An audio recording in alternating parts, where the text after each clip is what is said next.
के इस वीडियो में हम आईपीडीसी सब्जेक्ट का क्वेश्चन 6 डिस्कस करेंगे। क्वेश्चन 6 किस बारे में है तो हम देखेंगे merits of doctor APJ Abdul Kalam and inspiration for the youth. अब डॉक्टर APJ अब्दुल कलाम कौन थे, उनकी यहाँ पिक्चर दिखाई गई है। उन्होंने क्या क्या हमारे लिए करा था, क्या उनके मेरिट्स थे, क्या क्या उनके क्या क्या उन्होंने हासिल करा था और कैसे हासिल करा था, उनके कोट्स क्या थे, उनसे हम इंस्पायर क्यों होते हैं, क्यों यूथ यानी कि यंग पीपल जो थे वो क्यों इंस्पायर होते थे उनसे, वो हम देखेंगे। उनके बारे में कुछ इंट्रोडक्शन भी देखेंगे। ये आईपीडीसी सब्जेक्ट के अंदर मोस्ट इम्पॉर्टेंट क्वेश्चन में से एक है, so keep this thing in your mind. ये क्वेश्चन बार बार बहुत ज़्यादा ऑलरेडी पूछा हुआ क्वेश्चन है, so this is most important question. It about the introduction. अब हम चलते हैं रीडिंग पे। मैंने कुछ इसके एक्स्ट्रा पॉइंट्स भी यहाँ लिखे हुए हैं, जिससे आपको अगर लिखने में कुछ प्रॉब्लम आ रही है, ये सारे पॉइंट्स अगर हार्ड लग रहे हैं, so you can refer these point. ये ईजी लैंग्वेज में लिखे हुए हैं। So let's start. It is very easy to defeat someone but it is very hard to win someone. Abdul Kalam क्या बोलते हैं कि किसी को हराना ये बहुत आसान काम है। It is very easy to defeat someone, यानी कि हराना, उसको नीचा दिखाना, ये बहुत आसान काम होता है। लेकिन किसी का दिल जीतना, किसी की आंखों में एकदम ऊपर आना, वो बहुत मुश्किल होता है। It is very hard to win someone. किसी और के दिल में अपनी जगह बनानी बहुत हार्ड होता है, लेकिन किसी के मन से उतर जाना, this is very easy. Said the man who won the heart of an entire nation with his simplicity and humble aura। ये किन्होंने बोला है? तो ऐसे इंसान जिन्होंने पूरे नेशन का, पूरे इंडिया का दिल जीत लिया था, उनकी सिंप्लिसिटी से, उनके सिंपल नेचर, हम्बल नेचर से। He is our very own missile man, doctor APJ Abdul Kalam. वो और कोई नहीं लेकिन हमारे मिसाइल मैन जिनको हम बोलते हैं, वही डॉक्टर APJ अब्दुल कलाम, उनकी ही यहाँ पे बात हो रही है। सबसे पहला लिखा है डेयर टू ड्रीम। ये हमेशा बोलते थे कि सपने देखना मत छोड़ो कभी, सपना ऐसा होना चाहिए जो कि आपको सोने ना दे। ये हम आगे पढ़ेंगे। देखो क्या बोलते हैं, डेयर टू ड्रीम। ड्रीम करो, कुछ अपना गोल रखो, कुछ ऐसा चीज़ अपने दिमाग में थॉट प्रोसेस बनाओ कि हाँ मुझे ये हासिल करना है, उसके पीछे कंटिन्यूसली हार्ड वर्क करो। We know what we want to become। हमें सबको मालूम है कि हमें क्या बनना है, लेकिन ये आज के ज़माने में पॉसिबल नहीं है। क्योंकि क्या होता है आज के ज़माने में, किसी का ऐसा नहीं होता कि एक ही डायरेक्शन में इंटरेस्ट है। बहुत से लोग मेरी तरह होते हैं जिनको थोड़ा सा एडिटिंग अच्छा लगता है, थोड़ा टीचिंग अच्छा लगता है, एंड कभी कभी कुछ और चीज़ें अच्छी लगने लगती हैं। सो कभी कभी हो जाता है ऐसा। We know what we want to become but do we have a process and vision in our mind. हमें मालूम है कि हमें क्या बनना है, लेकिन क्या हमारे पास एक पूरा उसका थॉट प्रोसेस है कि किस डायरेक्शन में जाना है। बेसिकली क्या हमारे पास रोड मैप है उस चीज़ का। रोड मैप मतलब कि यहाँ से मैं स्टार्ट होऊंगा, ये स्टेप मुझे पूरे करने हैं, जिसकी वजह से मैं अपना जो गोल है, जो मेरा गोल है, ये मेरा गोल है, यहाँ तक मैं पहुँच पाऊँ। बीच में कुछ ऑब्स्टेकल्स भी आएंगे, कुछ रुकावटें भी आएंगी। तो क्या क्या मैं ऐसा करूँ जिससे मैं अपना गोल जो है वो अचीव कर पाऊँ। इसका पूरा रोड मैप क्या हमारे दिमाग में है। इफ़ नॉट, अगर नहीं है तो हमारे पास होना चाहिए। Then we most certainly must. Your dreams must not look like a blurry vision on a rainy day outside your window. It must be crystal clear to you. यहाँ पे ये बोल रहा है कि आपकी जो ड्रीम है, आपके गोल्स हैं, एक धुंधली इमेज की तरह नहीं होने चाहिए। जैसे बरसात में कैसा होता है, हमारी जो खिड़कियाँ होती हैं उस पर बरसात धीरे धीरे जो बूंदें टपकती हैं, उससे बाहर का जो विजन होता है वो ब्लर सा दिखने लगता है अंदर से। तो आपके ड्रीम ऐसे नहीं होने चाहिए धुंधले से हैं, कुछ क्लियर आपके पास विजन नहीं है, ऐसे नहीं होने चाहिए। हमारे जो ड्रीम है, हमारा जो विजन है, वो क्रिस्टल क्लियर होना चाहिए हमें कि हमें क्या बनना है, उसके पीछे क्या क्या हम स्टेप्स फॉलो करेंगे जिससे हम उस चीज़ को हासिल कर पाएँ। Once you have clarity over the process, you have a set of course of action to take। अगर आपके पास एक क्लैरिटी आपको मिल गई एक बारी कि हाँ ये मेरा गोल है, इसके पीछे मुझे वर्क करना है, तो आपके पास क्या है, एक set of course of action है। यानी कि ये एक पहला मैंने गोल अचीव करा, उसके बाद मैंने कुछ रिवॉर्ड दिया, अपने आप को शाबाशी दी कि हाँ तुमने इतना अच्छा काम करा, एंड देन फिर से हम गोल को अचीव करने के लिए एक्शंस करने लगे जिससे हमारा गोल अचीव हो पाए। If you create a strategy and works toward it, you know how many miles you have covered, and how many more are still left to achieve your dream.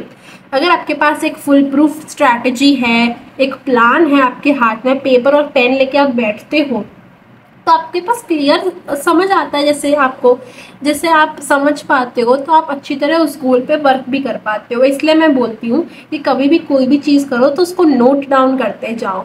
ये सिर्फ गोल में apply नहीं होता। अगर आप notes बना रहे हो, आपके टीचर आपको पढ़ा रहे हैं, तो कोई भी चीज़ आपको ऐसा लग रही है कि इम्पॉर्टेंट है या फिर मैं भूल जाऊँगी, मुझे याद रखनी है, इस पॉइंट से मैं इस टॉपिक को कनेक्ट कर पाती हूँ, तो प्लीज़ आप एक नोटबुक और एक पेन मेरी तरह से हाथ में लेके बैठा करो, जिससे कुछ भी इंपॉर्टेंट लगे सो you can jot it down and you can refer it whenever you want in the future. Okay, Dr. Kalam says a dream is not that which you see while sleeping, it is something that doesn't let you sleep. ये line बहुत ज़्यादा important है, ये आप अपने exam में ज़रूर लिख के आना, अच्छा इंप्रेशन पड़ेगा। डॉक्टर कलाम क्या बोलते हैं, ड्रीम वो नहीं होती जो आप सोते समय देखते हो। जैसे हम बोलते हैं ना, मुझे आज ये सपना आया, ये सपना आया, नहीं, वो ड्रीम नहीं है। ड्रीम कैसी होनी चाहिए कि जो आपको सोने ना दे, यानी कि आप जैसे ही सो आपको लगे कि हाँ मुझे कल उठ के ये चीज़ करनी है। आपके अंदर एंथुजियाज्म होना चाहिए। जब भी सुबेरे हो तो आपका शरीर कैसा एकदम एंथुजियास्टिक होना चाहिए कि हाँ आज मेरा ये दिन है, मैंने टू डू लिस्ट बनाई है, उसके हिसाब से मैं काम करूँगा, दोपहर में ये, शाम को ये, सुबह को ये, ऐसा होना चाहिए आपका। A dream is not which you see while sleeping, it is something that doesn't let you sleep. आपको सोने ना दे, ऐसी आपकी ड्रीम्स, आपके गोल्स होने चाहिए, आप इतने पैशनेट हो, इससे ये मालूम चलता है। Second is work hard. First क्या था, डेयर टू ड्रीम, ड्रीम रखना सीखो। सेकेंड इज वर्क हार्ड, जितना आप हार्ड वर्क कर सकते हो उतना हार्ड वर्क करो। Luck is an unreliable friend. Luck कैसा होता है, एक अनरिलायबल दोस्त की तरह, यानी कि कभी आपका साथ देगा, कभी नहीं देगा, कभी दगाबाज होगा वो, कभी नहीं देगा साथ जब ज़रूरत पड़ती है तब। लेकिन हार्डवर्क एक ऐसी चीज़ है जो कि हमें हमेशा हेल्प करेगी हमारे गोल को अचीव करने के लिए। Doctor Kalam emphasise that there is no substitute to hard work. Hard work करने का कोई और सब्स्टिट्यूट नहीं है। लोग बोलते हैं स्मार्ट वर्क होना चाहिए, हाँ smart work is also essential, लेकिन hard work plus smart work is equals to best. मतलब क्या है, थोड़ा सा smart work and lots of hard work will give you best result. तो हार्ड वर्क का कोई सब्स्टिट्यूट नहीं है, लेकिन हाँ अगर स्मार्ट वर्क और हार्ड वर्क दोनों को साथ में लेके चलो then you can achieve your goals easily. It was his sheer hard work, dedication to his goal and passion to make it that lead him to the missile man of India despite his humble background. उनका सिर्फ humble aura ही नहीं था, यानी कि सिर्फ वो humble नहीं थे, उनके अंदर बहुत ज़्यादा पैशन था, उनके अंदर बहुत ज़्यादा दृढ़ता थी कि हाँ मुझे ये काम करना है, मुझे इस फील्ड के अंदर जाना है तो जाना है। उन्होंने बहुत हार्डवर्क, बहुत परिश्रम करा, उन्होंने अपने गोल के पीछे बहुत डेडिकेशन दिया, बहुत हार्डवर्क करा, तब जाके उनको अब हम सब लोग जान पाते हैं। Truly if you want to shine like a sun first burn like a सन।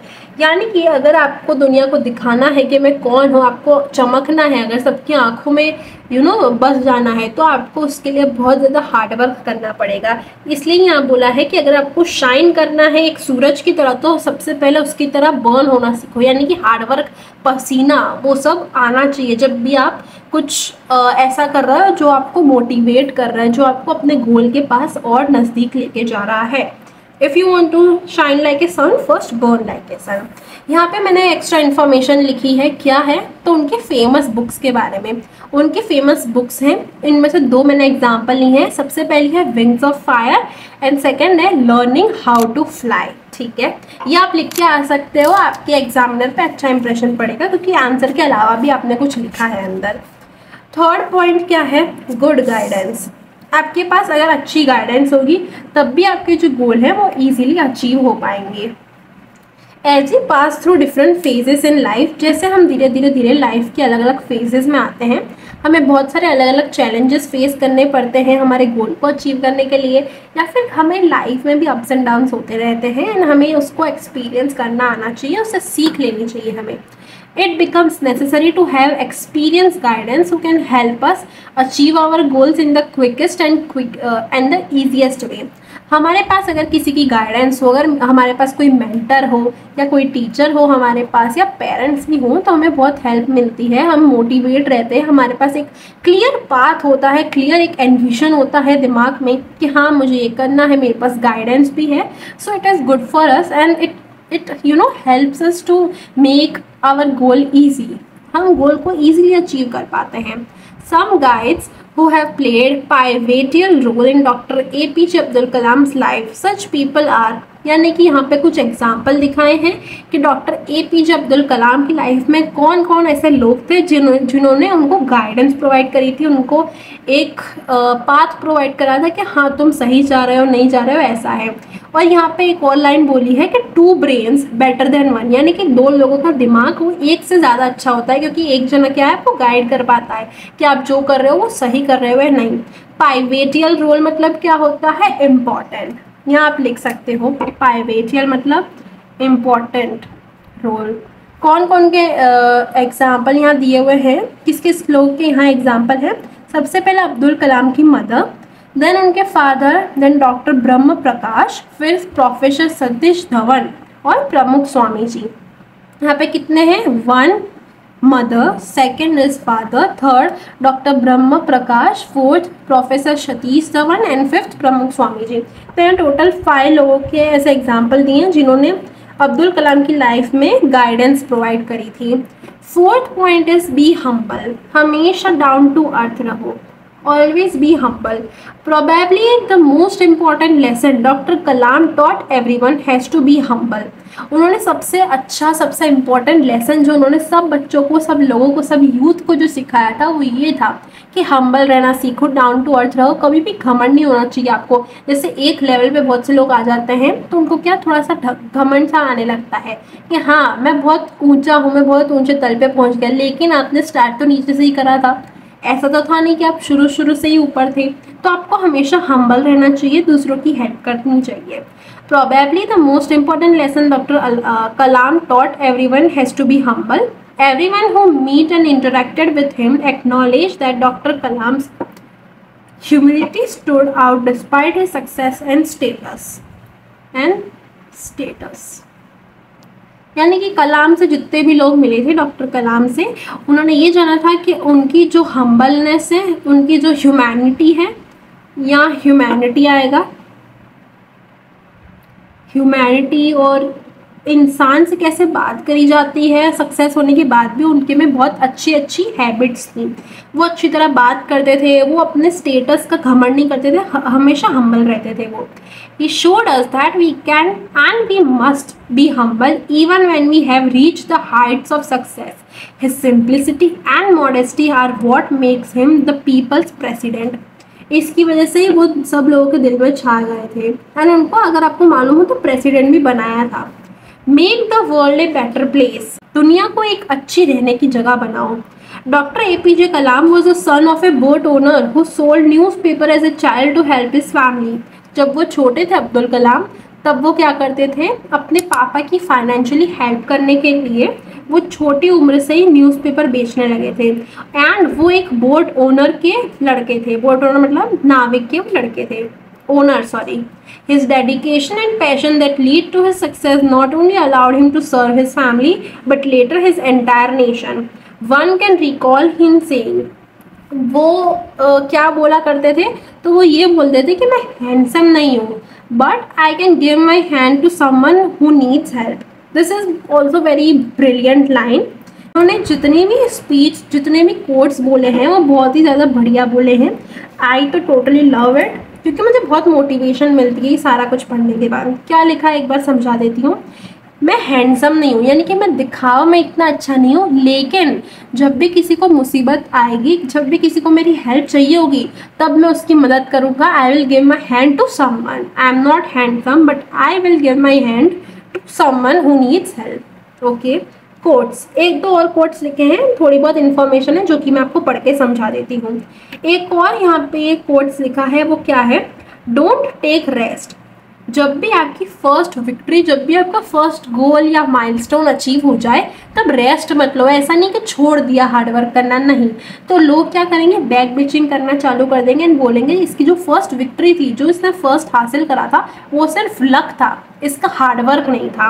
यही यहाँ पे कोट्स में लिखा है, don't take rest after your first victory, because if you fail in the second, more lips are waiting to say that your first victory was just luck. Okay, और भी कुछ कुछ पॉइंट है, ये मैंने शॉर्ट में लिखा है। डेयर टू ड्रीम हमारा फर्स्ट पॉइंट था, सेकंड था work hard, good guidance, be humble, and fifth one was make the world a better place. Doctor APJ Abdul Kalam was a great scientist and 11th president of India. वो 11th president of India रह चुके हैं। His full name was Abdul Pakir Jainulabdeen Abdul Kalam. तो बहुत बड़ा नाम है, ये आप याद रखेंगे, हो सकता है MCQ में पूछ लें by chance. Doctor Kalam was born on 15 October 1931। उनका जन्म कब हुआ था, तो 15 अक्टूबर 1931 को रामेश्वरम यानी कि साउथ में तमिलनाडु में हुआ था। He was known as missile man of India. He had played an important role in the Pokhran second nuclear test. जब पोखरण में न्यूक्लियर टेस्ट करा गया था इन 1988, तो उनका बहुत बड़ा रोल प्ले हुआ था वहाँ पे, यानी कि उनका हिस्सा था, उन्होंने भी उसमें मदद करी थी। He has written many books. His autobiography Wings of Fire is very famous among students। यानी कि उनकी जो ऑटोबायोग्राफी उन्होंने लिखी है, विंग्स ऑफ क्या है, विंग्स ऑफ फायर, ये स्टूडेंट्स के बीच में बहुत ज़्यादा फेमस है। The government of India honoured him with Padma Bhushan, Padma Vibhushan and Bharat Ratna for his great work. Government of India ने उनको सम्मानित करा है, ऑनर करा है, कौन कौन से अवार्ड से, तो पद्म भूषण, पद्म विभूषण एंड भारत रत्न, एक अवार्ड, दूसरा अवार्ड और तीसरा। पद्म भूषण, पद्म विभूषण एंड भारत रत्न उनके अच्छे अच्छे कामों के लिए। तो ये हमने क्वेश्चन 6 का डिस्कशन कर लिया है। अगर आपने क्वेश्चन 1 to 5 नहीं देखे या फिर MCQ फिलअप्स ABC सेक्शन नहीं देखा, so you can check out my playlist of IPDC subject. मैंने सारा का सारा सीरियल वाइज सब कुछ एक्सप्लेन कर दिया है in depth, so you can check that out. अगर कुछ भी डाउट हो, you can comment down below. And yeah, that was it for this video. I will see you guys in my next video. Till then, bye bye and keep learning.